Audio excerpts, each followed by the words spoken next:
নমস্কাৰ বন্ধু বান্ধৱীসকল, মোৰ চেনেল অল টিপছ আছামলৈ আপোনালোকক স্বাগতম জনাইছোঁ। বন্ধু বান্ধৱীসকল, মোৰ এই আহিব লগা নতুন নতুন ভিডিঅ'বোৰ পাবৰ কাৰণে ছাবস্ক্ৰাইব কৰি কাষতে থকা বেল আইকনটো টিপি দিব, যাতে মই আপলোড কৰা ভিডিঅ'বোৰ আপোনাৰ মোবাইলত ন'টিফিকেশ্যনৰ দ্বাৰা পাই গৈ থাকে।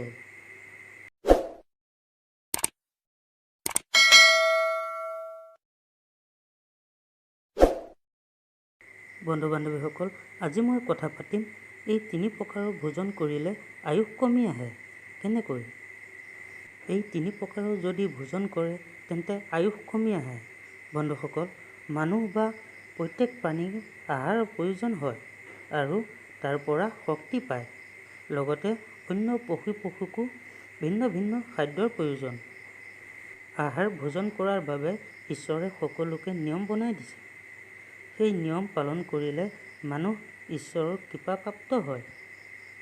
ভোজন কৰা দশা শাস্ত্ৰত আছে। ভোজন কৰা প্ৰকাৰ, ভোজন কৰা সঠিক সময় বিষয়ে বহুত মহত্বপূৰ্ণ নিয়ম আছে। ভাগৱত গীতাত ভগৱান শ্ৰীকৃষ্ণই বহুত মহত্বপূৰ্ণ উপদেশ দিয়া আছে। যিটো উপদেশ মানুহৰ উন্নতিৰ কাৰণে, দীৰ্ঘ আয়ুসৰ বাবে, সকলো ৰোগৰ পৰা মুক্তি পাবলৈ কোৱা হৈছে। যি মানুহে ভগৱানৰ উপদেশ দিয়া নিয়মেৰে আহাৰ গ্ৰহণ কৰে, তেওঁ শৰীৰত শুদ্ধ আৰু সুস্বাস্থ্য প্ৰদান কৰে তথা সদ্গতি প্ৰাপ্ত হয়। ভগৱান শ্ৰীকৃষ্ণই ভাগৱত গীতাৰ মাধ্যমেৰে মানুহৰ ভোজন কৰা বিধি বিধান দিছে। কি প্ৰকাৰৰ ভোজনেৰে মানুহৰ ক্ৰোধ বাঢ়ে আৰু কি প্ৰকাৰৰ ভোজনেৰে মানুহৰ বলৱান আৰু নম্ৰ হয়। মানুহে যি প্ৰকাৰৰ ভোজন কৰে তেনে প্ৰকাৰৰ ফল প্ৰাপ্ত হয়। মা লক্ষ্মীক কৃপা প্ৰাপ্ত কৰিবলৈ উচিত ভোজন কৰিব লাগে। লাগিলে মানুহ ধনী হওক বা দুখীয়া হওক, তেওঁৰ শৰীৰৰ কাৰণে ভোজন অৱশ্যেই কৰিব লগা হয়। ৰাক্ষস ভোজন কৰিলে ক্ৰোধ, আলসী, হিংসুক স্বভাৱৰ হয়। যদি মানুহে ঈশ্বৰৰ নাম লৈ ভোজন কৰে, তেওঁৰ শৰীৰৰ আৰু মন পবিত্ৰ হৈ পৰে। এনে শৰীৰত ভগৱানে নিবাস কৰে। বাস্তুশাস্ত্ৰ অনুসাৰে মানুহে কোন দিশে ভোজন কৰা উচিত আৰু ভোজন কৰোঁতে কোন দিশে মুখ থকা উচিত আৰু শেষ হোৱাত কি কৰা উচিত, এনে কিছুমান মহত্বপূৰ্ণ কথা আছে। আজি মই আপোনালোকক ক'ম। যদি ভোজন কৰোঁতে সঠিক দিশত থাকে তেন্তে মা লক্ষ্মীৰ কৃপা আৰু সুখ সমৃদ্ধি আহে। সেইবাবে বাস্তুশাস্ত্ৰৰ নিয়মবোৰ লক্ষ্য ৰখা উচিত। বিষ্ণু পুৰাণ অনুসাৰে ভোজন কৰাৰ আগত কেইটামান অন্ন ভূমিত ৰখোৱা উচিত, কিয়নো পশু পক্ষী নিজৰ কৰ্ম বন্ধনত থাকে, তেওঁলোকেও যাতে অন্ন পাবলৈ সক্ষম হয়। এনে কৰিলে ঘৰত দুখ দৰিদ্ৰতা, হাই কাজিয়া নাশ হয়। যি ব্যক্তিয়ে স্নান নকৰাকৈ ভোজন কৰে তেনে ভোজন বিষ্ঠাৰ সমান হয়। আৰু লগতে যিয়ে ভোজন দান নকৰে তেওঁ নৰকত স্থান পায়। ভোজন কৰাৰ সময়ত সদায় মৌন হৈ ভোজন কৰা উচিত। এনে কৰিলে ব্যক্তিৰ পাপ নাশ হয়।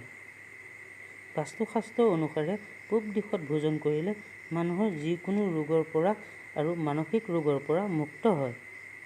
পূব দিশত ভোজন কৰিলে দীৰ্ঘায়ু হয়। যদি কোনো ব্যক্তিয়ে ব্যৱসায় বা চাকৰি বিচাৰি থাকে, তেনে ব্যক্তিয়ে উত্তৰ দিশে মুখ কৰি ভোজন কৰিব লাগে। উত্তৰ দিশটো হ'ল মা সৰস্বতীৰ দিশ। এনে কৰিলে মা সৰস্বতীয়ে সফলতা প্ৰাপ্ত কৰিব। মনত ৰাখিব, দক্ষিণ দিশে মুখ কৰি ভোজন নকৰিব। দক্ষিণ দিশটো হৈছে যমৰ দিশ।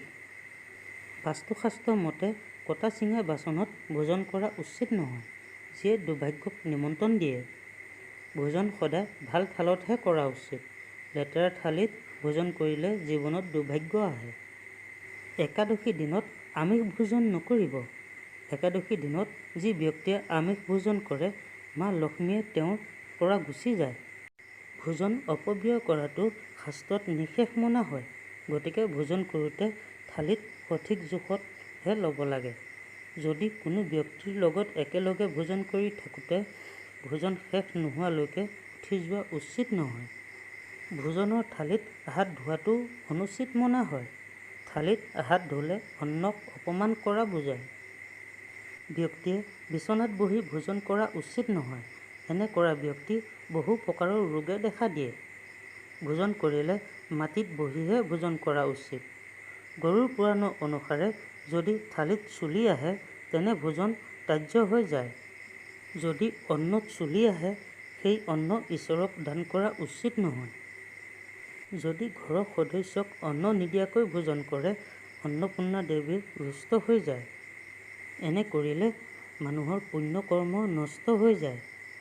বন্ধু বান্ধৱীসকল, মোৰ এই ভিডিঅ'টো চাই কেনে পালে? যদি ভাল পাইছে লাইক কৰিব, শ্বেয়াৰ কৰিব আৰু ছাবস্ক্ৰাইব কৰিব। আজিলৈ ইমানকে কৈ মোৰ চেনেলৰ পৰা বিদায় লৈছোঁ। ধন্যবাদ।